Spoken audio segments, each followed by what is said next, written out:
Well, hello, I'm David Freeman with Is That Really in the Bible? You know, just recently I was looking at a religious forum, which can be very dangerous because you've got all kinds of strange ideas.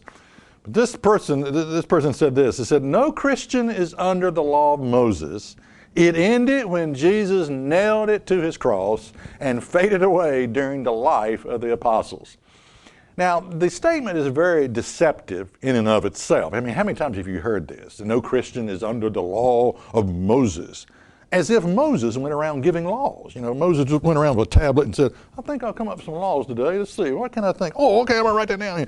And you know, no Christian is under the law of Moses. Well, of course not. No Christian is under the law of David. No Christian is under the law of Peter. No Christian is under the law of John. No Christian is under the law of Bartholomew or anybody else that I know of. But if we ask the question, who gave Moses the law? Well, you know where he got those things from, don't you?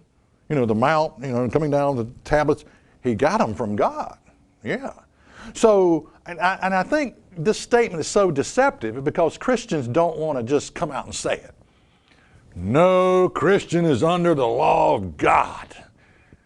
Because it's like, well, why do you call yourself a Christian? I mean, what's the purpose? I mean, what are you doing with your life? All right. So it's more deceptive and clever to say, well, no Christian is under the law of Moses. Well, yeah, I agree, they're not. But how about the law of God? All right, how about the law of God? This goes on to say, it ended when Jesus nailed it to his cross. And you know, I'm afraid too many Christians have this imagery. Jesus with a couple 10-penny nails in his mouth. You know, he was a carpenter, by the way, and puts an old wooden ladder up against that cross and climbs up there. And of course, he's got sort of hard to climb the ladder. He got, you know, 2 tablets of stone underneath each arm. He got the nails in his mouth. Maybe has a nail apron and hammer in there. And he climbs up that ladder, and he puts that tablet of stone. And he just nails it right there. Just nails those nasty, rotten walls right up there on that cross. You know, just. You know, that is the imagery that a lot of Christians, now not all Christians, I'm not talking about all Christians, but I'm talking about a lot of them. Okay. It goes on to say, and it faded away during the life of the apostles. Yeah, that old law, just like an old stop sign on Route 66. You know, the paint starts to peel and just peel off, and eventually you can't even tell what it says. Stop, S-T-O-P.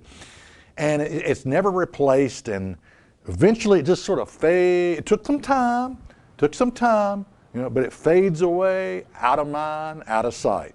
Now, never mind, Malachi 3 and verse 6 says, I am the Lord, I change not. Never mind, your Bible says Jesus Christ, the same today, yesterday, and forever. No, those old laws we've got this God that's just flip-flopping all the time. He gives these commandments and he says, oops, I'm going to do away with them now. They're no good. Yeah. Now, I want to go through a series entitled Excuses Christians Use for Not Keeping the Law of God. Now, what law? Well, let's just simplify it. The 10 Commandments. And what they will do is they will take a verse from the Bible and they'll get one verse, and I'm going to go through all of them, by the way, and they'll say, this is the reason I don't have to keep the law. All right. Check us out on the web at isthatreallyinthebible.com.